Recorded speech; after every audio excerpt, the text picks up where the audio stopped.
नमस्कार मित्रों। मध्य प्रदेश का संस्कृति मंत्रालय लगातार साहित्य क्षेत्र में कुछ नवाचार करता रहता है। वास्तव में अभी हम सब लोग जब नवदुर्गा उत्सव से को संपन्न कर रहे हैं और शक्ति की उपासना ये हमारी रुचि का एक विषय बनकर के उभरता है।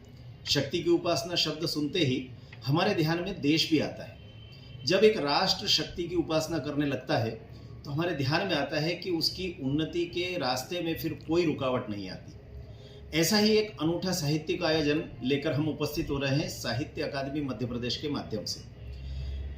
माननीय मुख्यमंत्री जी आदरणीय शिवराज सिंह जी चौहान और हमारी आदरणीय संस्कृति मंत्री सुश्री उषा बाबू सिंह ठाकुर जी से हमने निवेदन किया था कि हम इन अखिल भारतीय कवि सम्मेलनों को लेकर छोटे स्थानों तक पहुँचे और इसलिए इंदौर जिले की महू तहसील का जो मुख्यालय है वहाँ पर इस बार एक अखिल भारतीय कवि सम्मेलन संपन्न होने जा रहा है। एक बड़े आनंद का विषय ये है कि इस कवि सम्मेलन में अखिल भारतीय स्तर के बड़े सशक्त हस्ताक्षर उपस्थित रहने वाले हैं। हम जानते हैं कि हास्य व्यंग के क्षेत्र में सुरेंद्र शर्मा जी का बड़ा नाम है, नई दिल्ली से भी हमारे मध्य उपस्थित रहेंगे।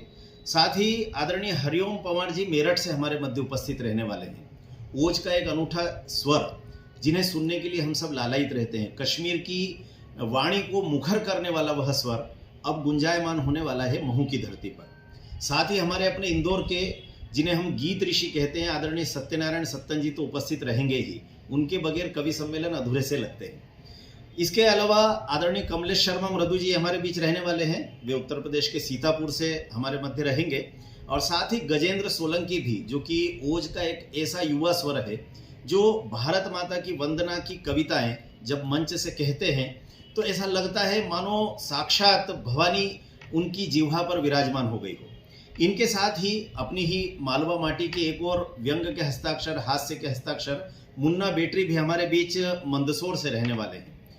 मातृशक्ति का प्रतिनिधित्व करते हुए प्रियंका राय जी बनारस से हमारे मध्य रहेंगी। और साथ ही एक और ओज कविता के अनूठे स्वर मुकेश मोलवा। वास्तव में मुकेश जी इंदौर के रहने वाले हैं, लेकिन हम सब जानते हैं कि पूरे भारत में घूम घूम कर वे गौ माता की वंदनाएं प्रस्तुत करते हैं। इस विषय पर उनकी एक बहुत अच्छी पुस्तक भी आई है। उनकी कविताओं का भी रसास्वादन हम करेंगे ही। और साथ ही उपस्थित रहेंगे राकेश दांगी भी। यह युवा चेहरा इन दिनों कवि सम्मेलनों का एक अलग प्रकार का आकर्षण बना है। राष्ट्रभक्ति वंदना के इन सभी स्वरों के माध्यम से हम सब आनंद लेंगे एक ऐसे कवि सम्मेलन का जिसे